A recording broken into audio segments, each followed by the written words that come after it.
هو اللي عندي ده بيريمونوبوز ولا ايه؟ المرأة الثلاثينية المحيرة. خلاص كل الستات دلوقتي بقى عندها وعي كويس قوي وفاهمة أعراض البيريمونوبوز، لكن في سن معين يعني احنا متوقعين انه يجي فيه، انما ساعات كتير قوي بتيجي ثلاثينية كده 33 و35 وعندها هو اللي عندي ده بيريمونوبوز ولا ايه؟ فخلونا نتكلم على اول العلامات قبل بقى ما نستناش الهبات الساخنة والدهون المركزة. اول العلامات اللي بتقول ان احنا اللي عندنا ده بسبب لخبطة هرمونات، وساعتها ممكن نروح ونعمل جلسة نشوف تقييم نعمل الهرمونات.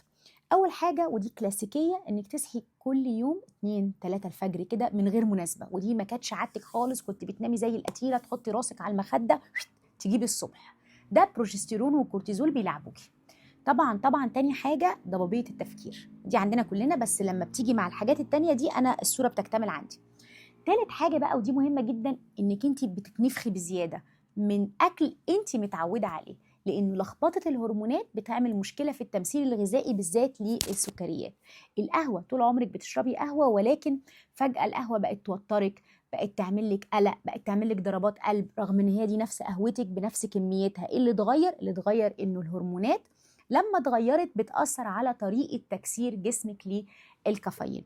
واخيرا بقى ودي مميزه جدا وبتخليني احسم الامر، انك انت كان عندك اعراض البي ام اس اللي هي اضطرابات ما قبل البيريود بتعدي بردا وسلاما عادي جدا. كل صحباتك وانتوا صغيرين كانوا يبقى عندهم وجع وعندهم مزاج وانت عادي جدا، فجاه جالك البي ام اس كانك بتبدايها من اول وجديد.